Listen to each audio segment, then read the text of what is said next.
Good day, folks. And I am Clifford Qua from the Stellat'en First Nation. I'm also an elder and a residential school survivor. And my number was 26. Say there's 90 boys, 90 girls, 180 students. How could you remember all their names? So they gave us numbers. But still, to me, it was dehumanizing. Instead of calling my name Clifford, they called me number 26. And everything we did in the school is all numbers. From 1 to 80, well, pick out a number and give you the name of that person. For instance, number 37, that would be Thomas Pierre. Number 72 would be David Isaac.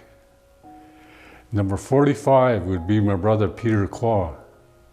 Number 22 would be Dominic Frederick. And it's funny how I can remember all that.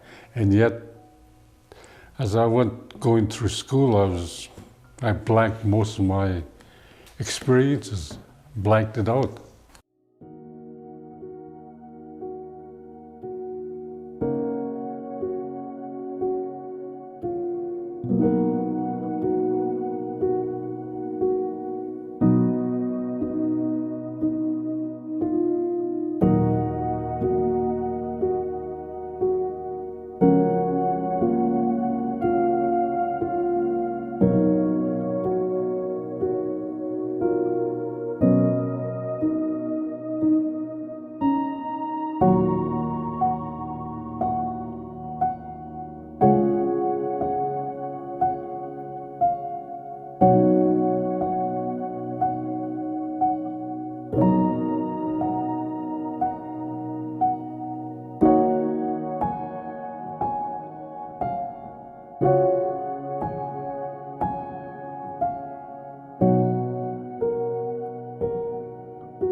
My name is Mary Lebrun. I was born in Portage, November 20, 1937. My parents are Catherine and Michelle Morris. My biggest challenge was when they took us away to go to the school at Lejac. When I was 9 years old, they strapped us if we took like our own language. They strapped us, so we had to learn fast. We had to learn English fast. So in 1 year, Mom, she talked to us when we don't know what she said. And then as we should talk among one another, Elsie, Josie and I, she said, "You don't talk Indian," you tell us. But Mom, we forget how. I'm not that good at speaking my own language now. It's half English and half Indian.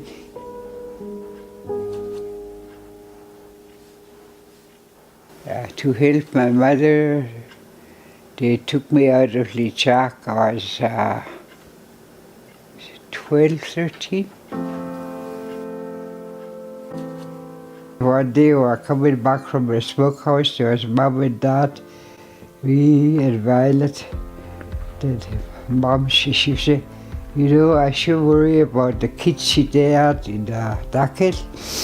She said, "I worry about the kids, what they're going to do when we're gone." Then Dad, he said, "When I worry, you worry. We teach them everything we knew. They know how to survive. They'll survive. They taught us everything."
said, "It looks like the police."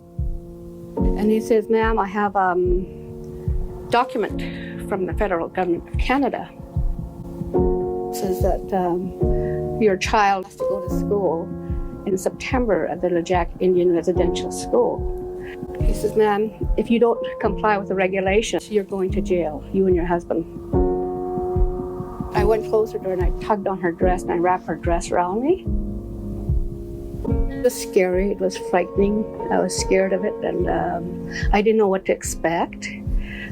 Had to delice you, bathe, get a shower before you touch anything in the building.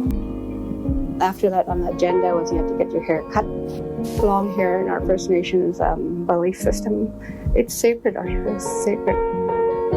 And we had one common bathroom, which we all shared. I never had to bathe or shower naked in front of anybody else. And it was really something really difficult to get used to.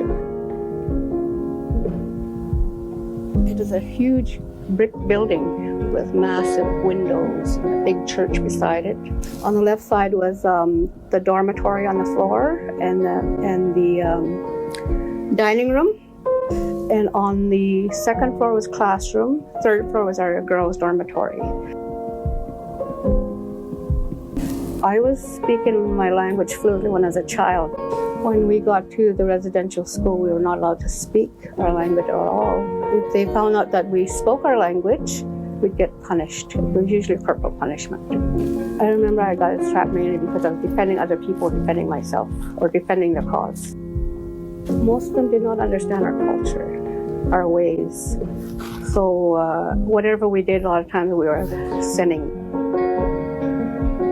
Later on in life, once I started experiencing life as an adult, I got to realize that I was a really mixed up person. I was really confused in my mind because of my First Nations teaching and also the mainstream teaching. They were so much different. Like what we were taught when we were growing up as a child was mainly from our parents or grandparents. How to live a really good life, how to live a really good moral life. And to going to school, which was highly Christianized, I had to learn a whole new pathway, learn a whole new language, new culture, new way of life, new way of dressing up, new way of talking, new way of just being a different person. So it's like having a clone Sarah. One that's First Nation, one that belongs to the mainstream. In my 30s, I'd say I really went through a really confusing time. And I did a lot of heavy thinking about what I grew up as and what I grew up with. I finally learned to walk right down the middle of the fence, look both ways. And I thought, you know what? If I don't find some ways of living with myself, knowing these two worlds, the only way I can live in a good life, a good quality life, is that I have to live in the best of both worlds, take the best of both worlds. I'm already in it. I can't get out of it. It just doesn't happen overnight. Healing journey goes on and on and on.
Hade see Suzy, your Fraser sto.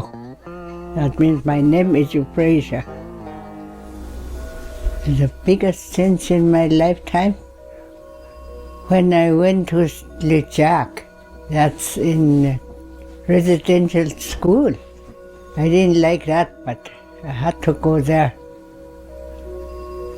In Lejac, we used to sing all the time. You know, in church, and we pray in church, we sing in church.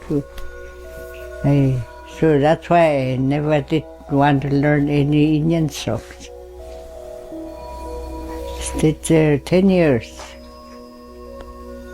We used to, didn't have enough to eat, so me and three of my friends, we used to work in, not in the kitchen, but clean up the dining room, just like a, there's a big cupboards there, eh? And the bread are about this long. We used to take some out of them cupboards and put them outside. Then we give it out to the other kids outside, eh? Because they're still hungry yet, so we give them out. But we got caught. And they punished us.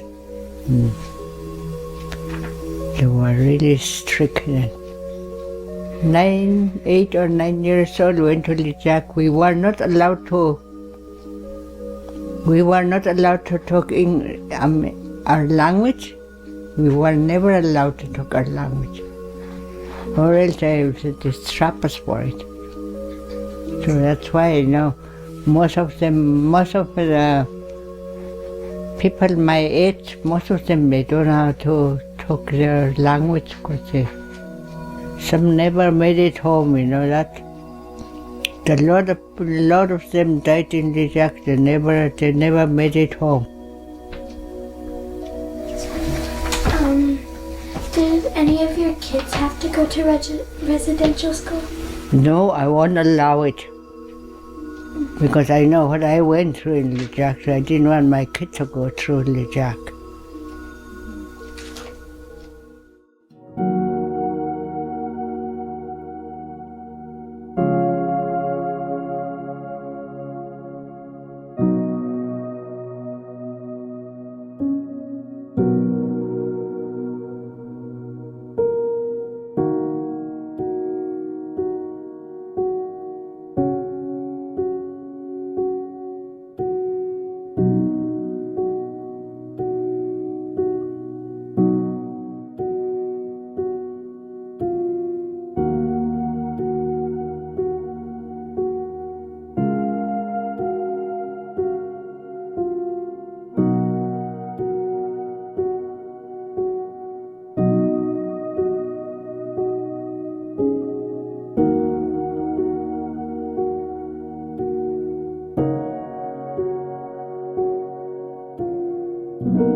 Penas Dutli, Pacha Chandoni Chapus Vendone, Nebayakas and Daso Chonsu Dulting, Ganautain Ole, Yakasakos, Yanka Chakanen Siutan, Saint Osip Netas Diane Sidney Ranina, Gas Deadlands as Outline Evan Hotel Steel, Wasana Chamberlain, it's Outline Evans out to Steel. As Hunsi Vitana in League, as Hunsi to Nehanain Led and Dohone.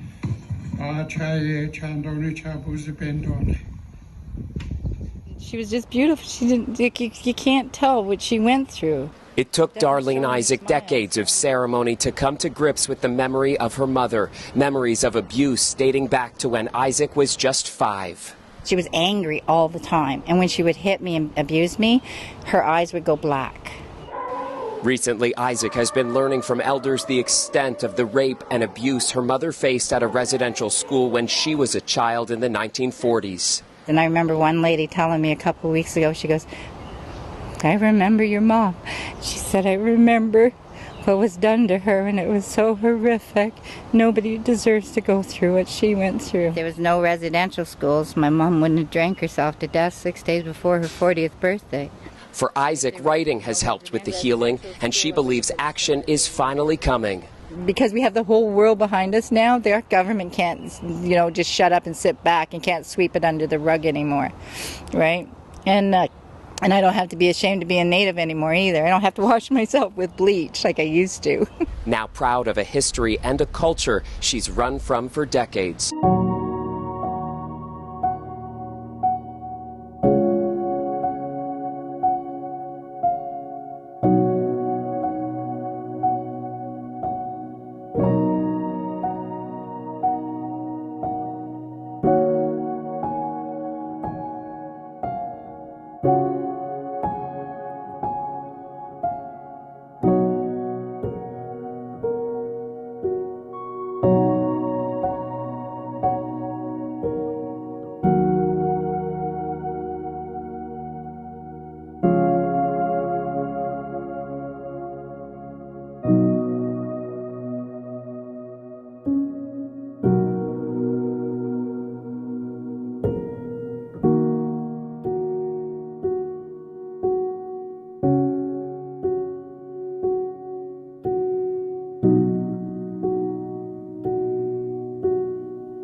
Had that hurt feeling. And when she's praying, she hear beautiful music. And when she turn around and look, There's nothing, nobody around. That's where the church used to be, eh? Yeah. There must be, I haven't been in. It's from Lejac. Me, I'm still in that area where I was getting a strap in residential school, blacked out and come to watching them laugh. I make them feel the pain now. Took me a long time to get rid of that.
Hello, good morning. My name is Marilyn Jansen and I belong to the Bear Clan. I come from Nadleh Whut'en. Today as I stand here,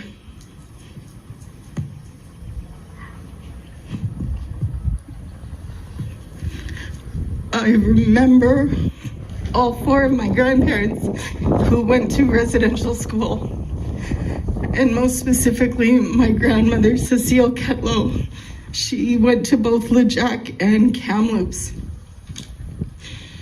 And I'm not wearing an orange shirt today, but I'm wearing a token of hers that she was given as a gift from the First Healing the Healers group. And when I think about her and when the finding of the children happened, I immediately thought of her because I know she went there, and I wondered about the pain that she suffered, and I wondered if she knew about those unmarked graves. I wonder who silenced her. I wonder who silenced all of those children. And I think that's what our intent came from, was we wanted to stop people from breaking their own silence.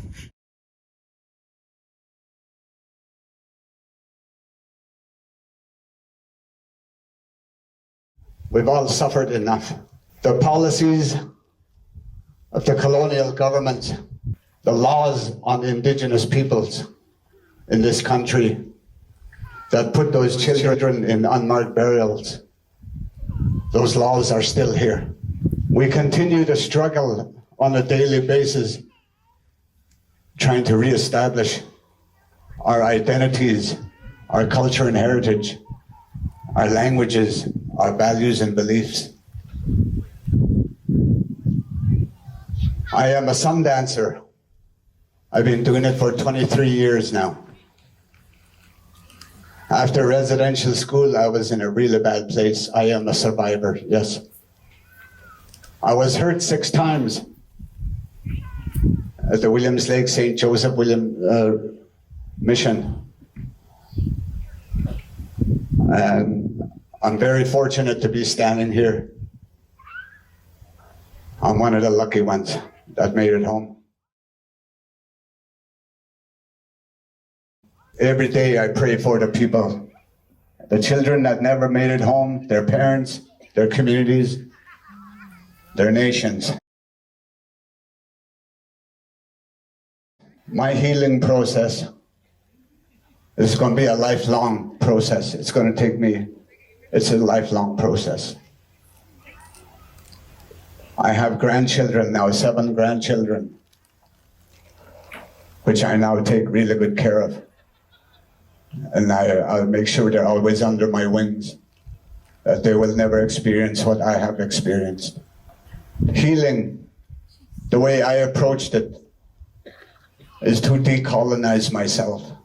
And when I decolonized myself, I didn't challenge the narratives of the government. I went back to my language. I went back to my lands. I went back to my values and beliefs. I went back to my culture and heritage, where they stripped me from. Those policies and laws are still doing that today within MCFD, the judicial system. We are overrepresented in the judicial system and the child welfare system. It's still happening.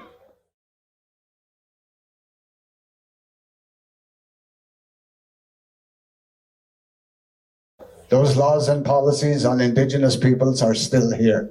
They never went away. Their narratives are still here. They're still trying to do away with our Aboriginal rights and title, our connections to our lands, our connections to our culture and heritage, our connections to our values and beliefs. And they're going to keep doing that. It's only as a united approach we can decolonize ourselves by going back to who we were, who we are.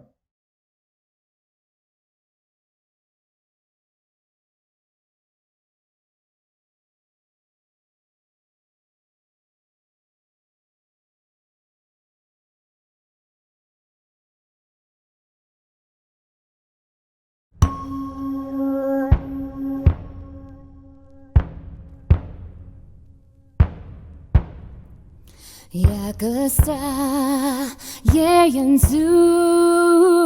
Yeyanzui Anzu Et I Bagaze Dasji Da Tinchanastra Awetskatide Yeyanzu Itabe Anzu Yeyanzu Iga Yakostitesya Wasizi Bagatesja